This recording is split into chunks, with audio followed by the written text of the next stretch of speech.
quiero que me transfundan, quiero que me pasen paquetes globulares, pero no todas las anemias requieren una transfusión sanguínea. Ojo, normalmente nosotros vamos a indicar transfusiones sanguíneas cuando la hemoglobina ha caído por debajo de 7, es decir, cuando estamos frente a una anemia severa. Ahí hay que hacer un análisis bien de cuál es la causa y si realmente amerita o no colocar sangre, porque al final del día, como lo vuelvo a repetir, la transfusión sanguínea es otro procedimiento médico más que no está exento de poder desarrollar algún tipo de complicación o eventualidad posterior a la transfusión. Ojo, y esto también es una duda que he visto que tienen muchos pacientes. Los paquetes de sangre que se les va a dar no es que vengan de su familiar o del que ustedes hayan mandado para que done. No, hay un banco de sangre. De ahí se sacan los paquetes para poder entregarlos. Hay una condición llamada hemoptisis, que es la tos con sangre, hemoptisis masiva.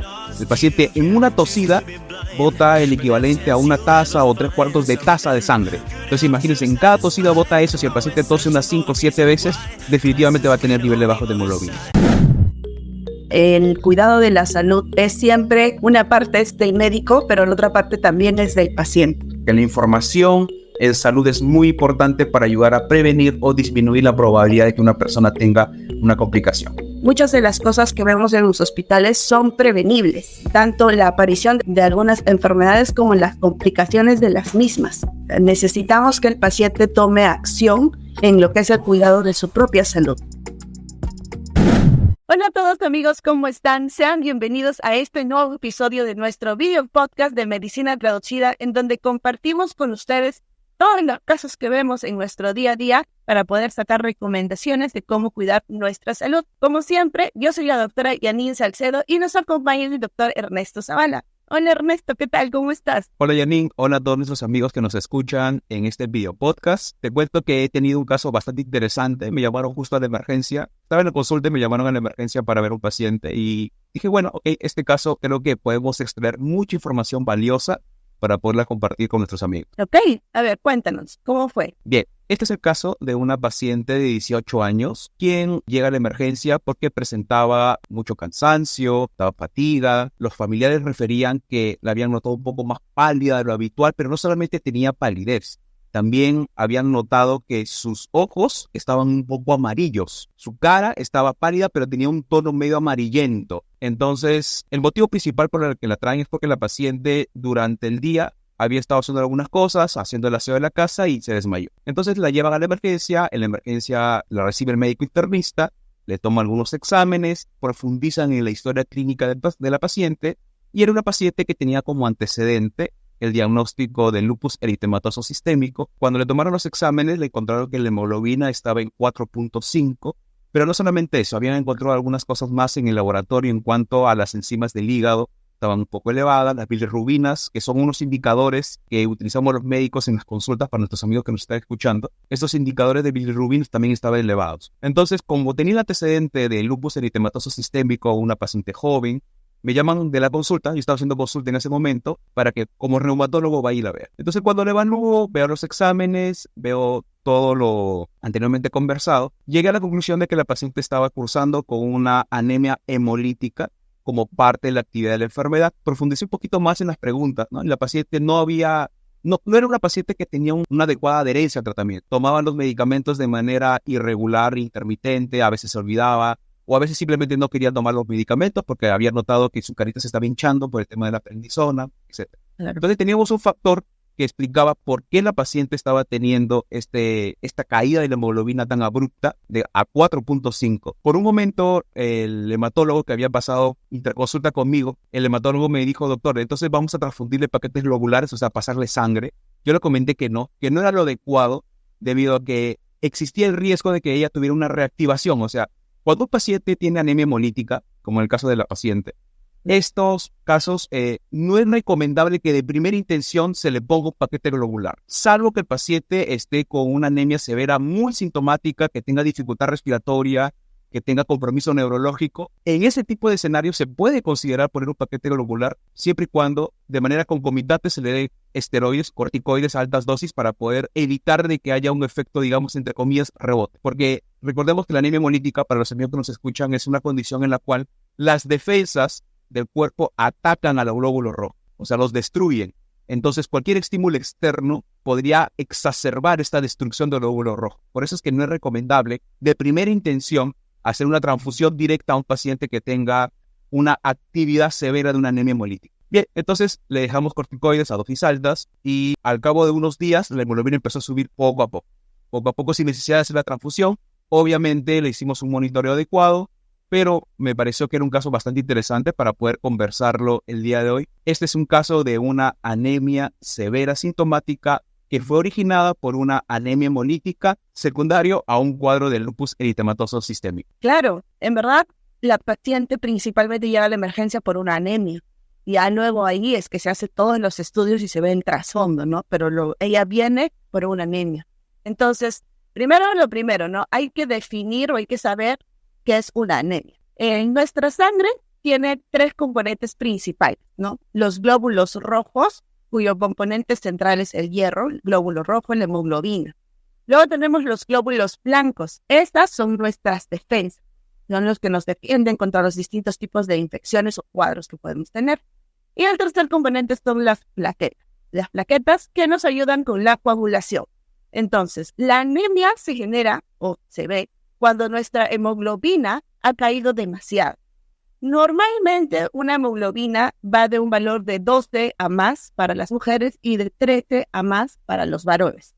Entonces, cuando estos valores caen, es en donde ya comenzamos a presentar algunos síntomas. Y dependiendo de qué tanto vayan cayendo y qué tan rápido vayan cayendo, algunos de estos síntomas pueden ser mucho más severos. Entonces, ¿cuáles son las causas? ¿Por qué es que nos puede dar una anemia?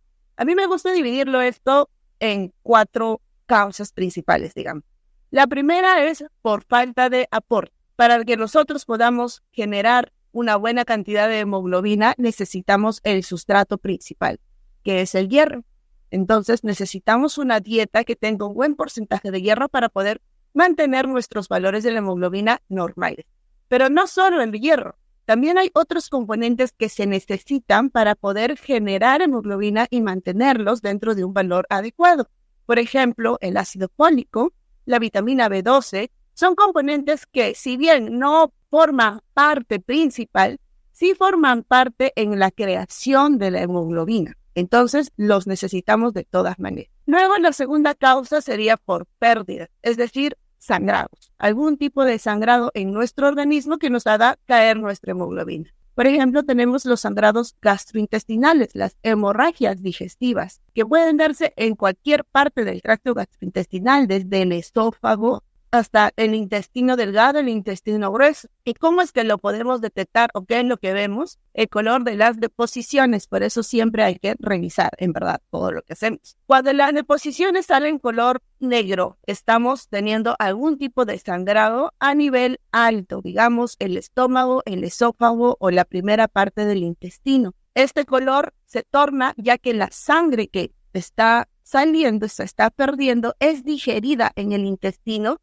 y le da un color negro como brea, bien oscuro a las deposiciones. Y cuando el sangrado es a nivel del intestino grueso o de la segunda, última parte del intestino delgado, las deposiciones pueden salir color rojo, efectivamente. Otra causa de pérdidas ya en las mujeres serían pérdidas ginecológicas. Por ejemplo, que haya algún tipo de mioma, que es como una tumoración a nivel de la pared del útero que nos genere un sangrado anormal. Que tengamos por alguna u otra causa una menstruación anormal, que menstruemos más días de lo que normalmente está estipulado, que son 7 días, que menstruemos 10, 15 días de manera corrida, puede generar una anemia. O que en todo caso tu menstruación no venga cada mes, sino venga cada 2 semanas o cada 10 días te estés nuevamente sangrando. También nos puede generar una anemia severa en muchos casos. Ahora, la siguiente causa sería una falta de absorción. Tenemos una buena dieta, estamos consumiendo buena cantidad de hierro, pero nuestro intestino no logra absorber todo esto para que ingrese a nuestro organismo y podamos generar hemoglobina. Lo podemos ver en cuadros como enfermedades intestinales inflamatorias o la enfermedad de Crohn. No permiten una buena absorción de todos estos componentes. Y finalmente, sería una falla en la propia fábrica de la hemoglobina, que es la médula ósea. Tenemos enfermedades como cánceres, leucemias o mielomas, que son cáncer de la sangre, como lo llaman, que pueden generar una falla en la producción de la hemoglobina. Podemos tener todos los componentes, pueden estar absorbiéndose todos los nutrientes, pero si la fábrica principal falla, no va a haber hemoglobina, no se va a producir hemoglobina. Entonces, esas son las principales causas de anemia. Pueden ser desde anemias leves hasta anemias severas. Y bueno, también dentro de pérdidas podríamos mencionar el caso, ¿no? Una anemia hemolítica, que es la destrucción de la propia hemoglobina. Claro, justo ahí hay que comentar de que, si bien es cierto, las causas más frecuentes de pérdida de hemoglobina o anemia son las que describió Janine, no son las únicas, definitivamente hay muchas más causas.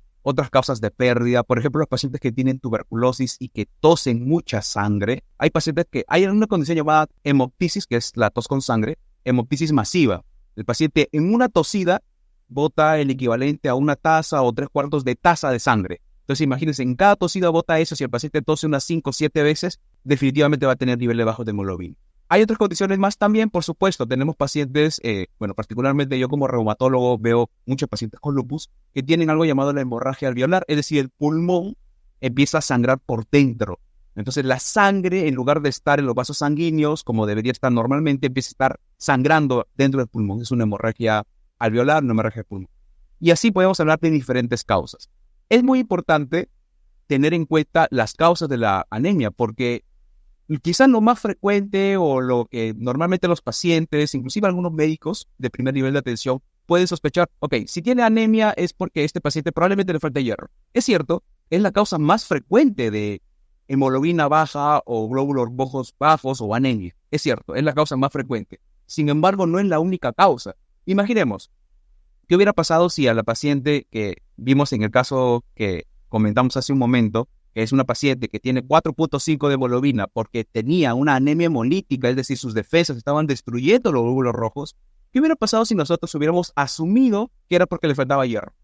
Si le poníamos hierro, esa paciente no iba a mejorar y muy probablemente esa paciente hubiera fallecido porque no estábamos tratando la causa de fondo, o sea, la causa que está llevando a que tenga la hemoglobina a niveles tan bajos. Entonces, nuevamente recalcar que es importante determinar cuál es la causa que está llevando o la causa subyacente que está llevando a que el paciente tenga la anemia. Es importante también comentar, además de las causas, quizás cómo poder reconocer cuando una persona tenga o no una anemia. O sea, ¿cuándo sospechar? Nosotros desde casa, ¿cómo podemos empezar a decir, podría ser que tenga anemia? Sería bueno que la llevemos al médico para que le puedan tomar unos exámenes y me diga si es que tiene o no una anemia o alguna otra condición de salud. Entonces, los pacientes que tienen anemia, es decir, cuando ya tienen una hemoglobina menos de 2 en el caso de las mujeres y menos de 3 en el caso de los varones, uno de los síntomas que pueden presentar es el cansancio. El cansancio, la fatiga. Y esto se explica porque los glóbulos rojos lo que hacen es llevar oxígeno y nutrientes a todo nuestro cuerpo. O sea, oxigenan y alimentan a todo el cuerpo. Si es que tenemos poquito alimento y poquito oxígeno, nuestro cuerpo va a requerir mayor soporte de nutrientes y oxígeno y esto se va a traducir en cansancio y fatiga. Otro de los síntomas es que el paciente puede sentir sensación de que el corazón le late más rápido, eso se llama palpitaciones, o también taquicardia, ¿no? La frecuencia cardíaca mayor del 90. Esto es porque el corazón está intentando bombear más sangre para tratar de compensar esa poca cantidad de nutrientes y oxígeno que está llegando a las diferentes partes del cuerpo. Otros síntomas muy frecuentes es que el paciente pueda referir que tiene dolor de cabeza. El término médico para esto es cefalea. El paciente refiere que la mayor parte del tiempo está con dolor de cabeza, tiene mareos, tiene mucho cansancio, lo que también se va a traducir que el paciente quiere estar durmiendo la mayor cantidad de horas en el día. También puede ver que los pacientes empiecen a tener pérdida del conocimiento. Y esto también se explica porque el paciente está teniendo menor el cuerpo, el organismo, los diferentes órganos del paciente está teniendo menor aporte de oxígeno y nutrientes. Entonces, como el paciente tiene menor aporte de oxígeno y nutrientes, cuando él quiere hacer una actividad que demande un esfuerzo medio o moderado, el cuerpo no le va a responder y se puede desmayar. Puede tener el término médico en realidad es síncope. Otro de los síntomas que puede tener es que el paciente sienta que las manos y los pies están fríos, entre comillas. Y esto es un síntoma que realmente existe. Lo que pasa es que, nuevamente, hay poco aporte de oxígeno y nutrientes a los diferentes órganos, el cuerpo es sabio. El cuerpo prioriza ese poco oxígeno y nutrientes a los órganos vitales, corazón, pulmón, cerebro. Entonces los órganos distales, los que están más lejos del centro del cuerpo, como son las manos y los pies, quizás van a recibir menos aporte de lo que está tratando de distribuir el cuerpo, va a recibir un poco menos. Por eso que puede sentir sensación de que las manos están frías, sudorosas, puede sentir una sensación de hormigueo, entre otros. Y cuando la hemoglobina está muy baja, además de todo lo que hemos conversado, ya pueden presentarse otros síntomas, como por ejemplo el dolor de pecho. Quiere decir ese síntoma de dolor de pecho, o en algunos casos puede ser una angina, quiere decir que el corazón ya no está recibiendo ya la suficiente cantidad de aporte de oxígeno, aporte de nutrientes, y empieza a sufrir. Eso, bueno, se llama hipoxia. Entonces el corazón no está trabajando, no puede trabajar adecuadamente, y eso se puede traducir en un dolor torácico. Entonces, como podemos ver, estos son algunos de los tantos síntomas que un paciente que está cursando con una anemia puede presentar. Ojo, hay que recalcar que estos síntomas no es que todos se van a presentar al mismo tiempo. 1. 2. La intensidad o la presencia también de los mismos síntomas va a depender mucho de la severidad de la anemia. No es igual decir anemia a un paciente que tenga 10, a un paciente que tenga 4, a un paciente que tenga 7. Entonces, mientras más baja está la hemoglobina, más severo es el cuadro y más probabilidades de que esta anemia ya no sea solamente una anemia, sino sea una anemia severa sintomática, o sea, sintomática que requiere una intervención mayor. Exacto. Entonces, los síntomas van a depender bastante, como ha mencionado, de tu nivel de hemoglobina y de qué tan rápido también haya caído, porque es muy diferente hablar de un paciente con alguna enfermedad crónica cuya hemoglobina ha ido bajando poco a poco, y cuando nosotros lo vemos tiene hemoglobina en 7, 6, pero no tiene síntomas tan bruscos, digamos, están lo que se iba acumulando porque el propio cuerpo se va adaptando. A ver, un paciente que tiene una hemoglobina en 12 y de un día para el otro ha perdido de 12 a 9, a 8, pueden sentir síntomas mucho más severos por más que tengan una hemoglobina, digamos, no tan baja, pero es por la velocidad en que ha perdido esta hemoglobina. Si habrá sido un sangrado muy rápido, muy brusco, entonces los síntomas pueden ser mucho más intensos. Entonces, ya habiendo pasado cuándo sospechar, ¿qué es lo que podemos hacer? ¿Cómo tratamos las anemias? Esto va a depender mucho, en verdad, de cuál es la causa principal. Si es una, digamos, anemia por déficit de hierro, déficit de vitamina B12, déficit de ácido fólico, lo primero que hay que pensar, claro, es reponerlo. Hay que mejorar la alimentación definitivamente y en algunos casos también se da suplementos de hierro, ¿no? También se da complejo B, vitamina B12, ácido fólico para que puedan tomarlo. Ahora, si es que es algún cuadro por pérdidas, hay que primero encontrar en dónde es la pérdida. Si es una pérdida gastrointestinal, del estómago, del intestino, se tiene que entrar a algo que se llama endoscopía, ¿no? Que es con una camarita, se ingresa a través de la boca hacia el estómago, hacia el estómago y la primera parte del intestino para poder ver en dónde está punto de sangrado, ¿no? Ver la lesión, poder ver qué tipo de lesión es, poder ver si es que hay la sospecha de alguna otra causa. Por ejemplo, los cánceres del estómago pueden sangrar. Poder ver cuál es la causa de este sangrado, si hay algún tipo de lesión, algún tipo de úlcera estomacal o incluso algunos cánceres de estómago también pueden sangrar. Si las pérdidas son ginecológicas, hay que ir obviamente con un ginecólogo para que te evalúe y vea por qué hay alguna alteración en tu menstruación, por qué está sangrando de más. Si es una anemia por malabsorción, es decir, que no estamos absorbiendo adecuadamente todo lo que estamos consumiendo, se tiene que ir al especialista, que en este caso sería un gastroenterólogo, para que te dé el manejo adecuado para este tipo de cuadros. Y del mismo modo, si es algún tipo de falla en la fábrica, es decir, en la médula ósea, tiene que ir la especialidad que lo ve es el hematólogo para que te inicien el tratamiento adecuado. Ahora, una gran pregunta, porque esto es algo con lo que todos los pacientes vienen, es las transfusiones.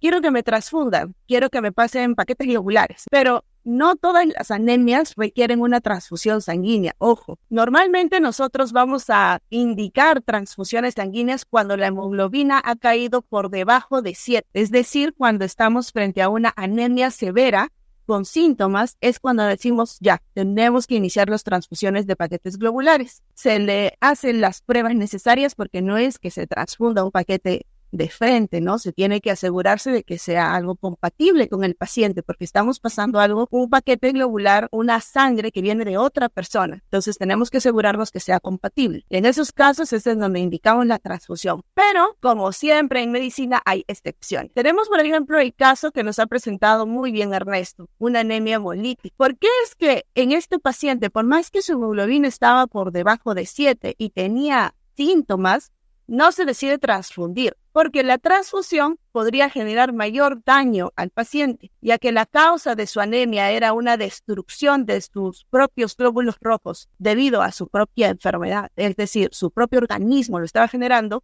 El transfundirle un paquete globular podría haber empeorado. Entonces tenemos que estar seguros cuál es la causa de la anemia antes de decidir transfundir un paquete globular. Claro, y quizás también es importante mencionar lo siguiente, ¿no? Porque yo también me pongo en los zapatos de los pacientes, ¿no? El paciente puede decir, doctor, pero si ustedes dicen, doctora, si ustedes dicen que cuando la hemoglobina está menos de 7 y tiene ciertos síntomas debido a esa hemoglobina menos de 7, está indicado transfundir un paquete globular sangre, ¿por qué esperar a que baje menos de 7? ¿Por qué no le ponemos antes?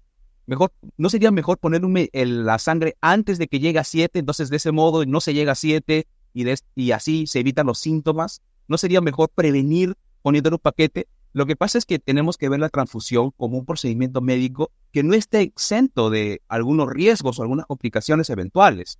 Entonces, por ejemplo, en el caso que comenté al inicio, no es de primera intención ponerle un paquete globular a ese tipo de paciente porque tenía una anemia hemolítica. Entonces, podía exacerbar o causar un rebote en cuanto a la destrucción de los glóbulos rojos. Ese es un ejemplo muy válido. También, por ejemplo, los pacientes que tienen insuficiencia renal y que están en espera de trasplante renal, no es recomendable que el paciente esté recibiendo transfusiones repetitivas, porque esto aumenta la probabilidad de que tenga rechazo del trasplante en el futuro. Recuerde que la sangre que se le coloca en una transfusión es sangre de otra persona. No es su misma sangre, es de otra persona. Entonces, eso puede generar anticuerpos. Y estos anticuerpos, a la larga, pueden dificultar, en ese caso puntual de pacientes que quieren ser trasplantados, puede dificultar que haya una buena adherencia o una buena recepción del órgano por parte del paciente. Otra consideración que hay que tener con el tema de las transfusiones sanguíneas es que puede haber un rechazo de la transfusión. O sea, el paciente puede tener complicaciones secundarias a la transfusión. Hay condiciones, por ejemplo, el TRALI, el TAC, bueno, son algunas condiciones médicas ya que son un poquito más complejas de explicar, que se devienen secundario a una transfusión sanguínea. Entonces, debemos ver a la transfusión sanguínea como una medida de rescate, quizás de último recurso, en el caso de que no hay una respuesta a las medidas iniciales primarias o secundarias. Con esto no queremos decir que no se debe transfundir un paciente. No estamos diciendo eso. Lo que estamos diciendo es que la transfusión debería ser reservada para casos excepcionales donde no haya una respuesta al tratamiento convencional. Por ejemplo, yo me acuerdo cuando estábamos en shock trauma, cuando rotamos ahí, claro, obviamente llega un paciente baleado que le han metido como 3 balazos.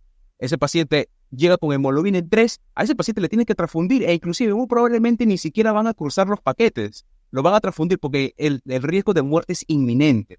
Entonces, no queremos decir que todo esté escrito en piedra, hay que analizar bien el caso para poder tomar una mejor decisión para que el paciente pueda salir adelante con su problema de salud. Entonces, eso hay que tenerlo bien importante con respecto a las transfusiones. Exacto, o sea, el paciente, bueno, es algo que siempre nos dicen, es dinámico. Nada está escrito tal cual. Siempre se evalúa la situación en la que estamos, la pérdida que se está teniendo. En este caso, si es una pérdida activa y se ve que es grande, se tiene que iniciar la transfusión. Y como dijo Ernesto, a veces ni siquiera es necesaria una prueba cruzada. Prueba cruzada es algo que se hace al paquete globular con una pequeña muestra del paciente para asegurarnos de que sean compatibles, porque igual es un procedimiento médico. El colocar sangre de otra persona, porque, ojo, y esto también es una duda que he visto que tienen muchos pacientes, los paquetes de sangre que se les va a dar no es que vengan de su familiar o del que ustedes hayan mandado para que done, no, hay un banco de sangre, de ahí se sacan los paquetes para poder entregarlos, entonces viene de cualquier otra persona. Definitivamente son paquetes que han sido completamente estudiados, no tienen infecciones, pero hay que tener eso en cuenta y siempre se hacen estas pruebas para poder asegurarnos de que van a ser adecuadamente aceptados, porque si no puede generar una reacción adversa al propio paciente. Y siempre dependiendo del caso, si estamos frente a una emergencia, un sangrado masivo en ese momento, se tienen que traer paquetes globulares, incluso a veces sin prueba. ¿Por qué? Porque si la hemoglobina sigue cayendo, el paciente puede hasta fallecer, la verdad, ¿no? Entonces siempre se ve cada cuadro, cada caso de manera diferente. Así es. Es bien importante tener en cuenta eso con respecto a las transfusiones, porque créannos que el tema de la transfusión es quizás uno de los motivos de discusión que se da más frecuente en la emergencia, en el caso de los pacientes que vienen con hemoglobina baja, ¿no? Porque lo primero que piensan los familiares es, su hemoglobina está en 7, pásenle sangre. Su hemoglobina está en 6.5, pásenle sangre. Ahí hay que hacer un análisis bien de cuál es la causa y si realmente amerita o no colocar sangre, porque al final del día, como lo vuelvo a repetir, la transfusión sanguínea es otro procedimiento médico más que no está exento de poder desarrollar algún tipo de complicación o eventualidad posterior a la transfusión. Además también, ¿no? O sea, yo definitivamente, si yo fuera un paciente que tuviera alguna enfermedad que requiriera o ameritara en un futuro un trasplante, por ejemplo, si yo fuera un paciente con enfermedad renal crónica, que estoy en diálisis, yo, en la medida de lo posible, trataría de evitar que me estén transfundiendo sangre a cada rato, definitivamente.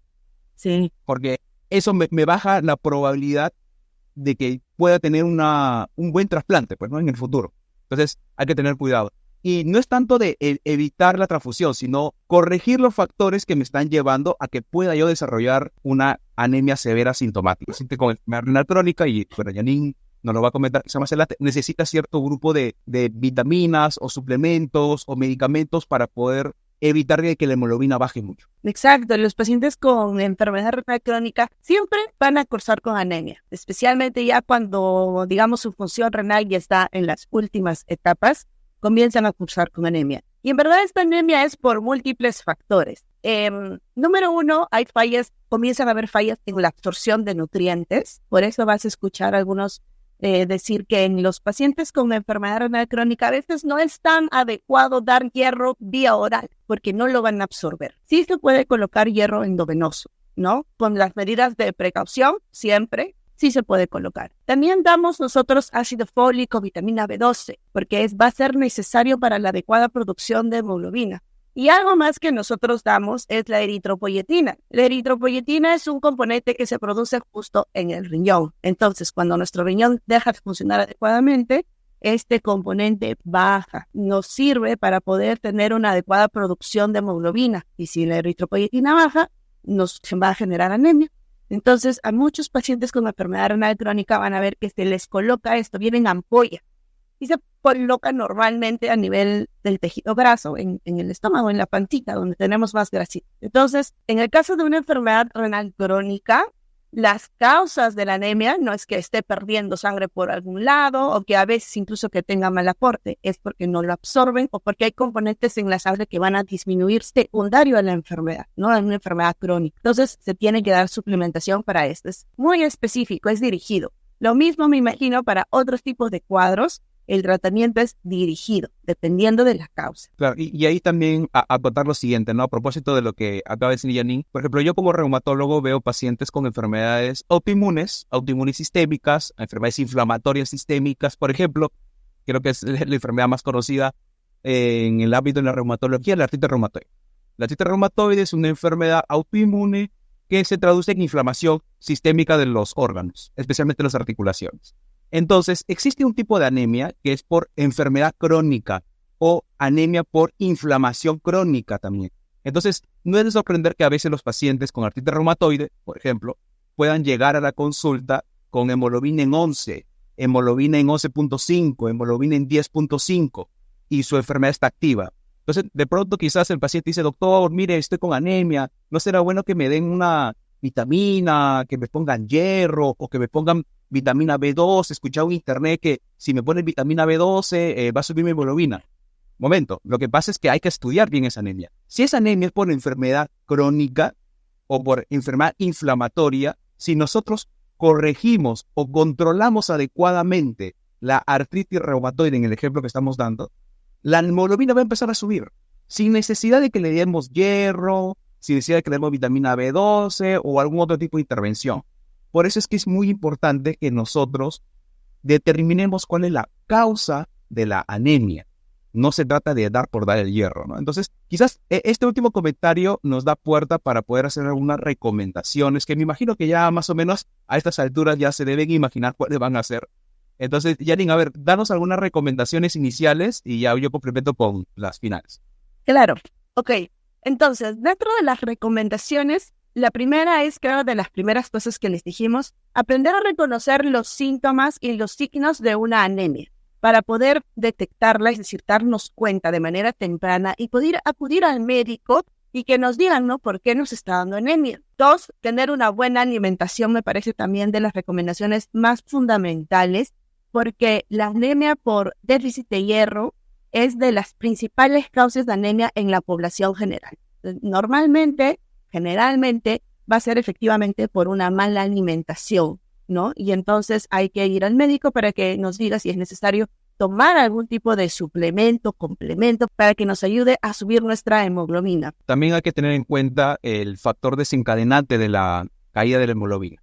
Importantísimo estudiar adecuadamente qué llevó a que el paciente tenga esta caída de la hemoglobina.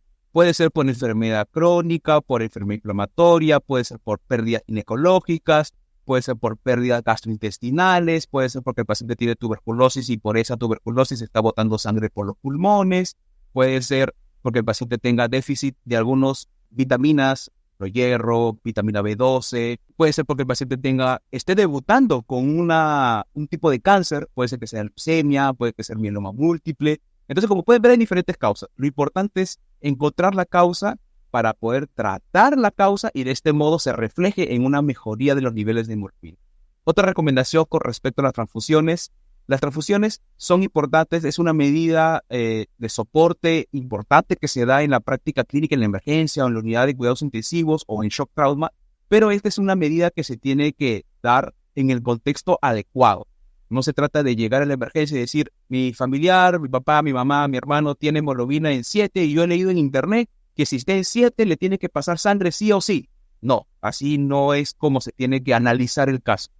Como en el ejemplo que comentamos al inicio del episodio, hay condiciones en las cuales no amerita una transfusión, sino hay que hacer otro tipo de intervención para poder dar una solución al problema. Muy bien, amigos, entonces esperamos que este episodio en el cual hemos hablado de la anemia, que quizás es una de las condiciones más frecuentes que vemos en el día a día, esperamos que esta información haya sido de mucha utilidad para ustedes. No se olviden de compartir este episodio, no se olviden de suscribirse, hacer clic en la campanita que aparece abajo del video, en el caso de YouTube, también en Spotify donde nos escucha, también suscríbanse, comenten, déjenos algunas preguntas, algunas sugerencias, algún tema que quizás a usted le gustaría que analicemos en particular de los tantos casos que vemos.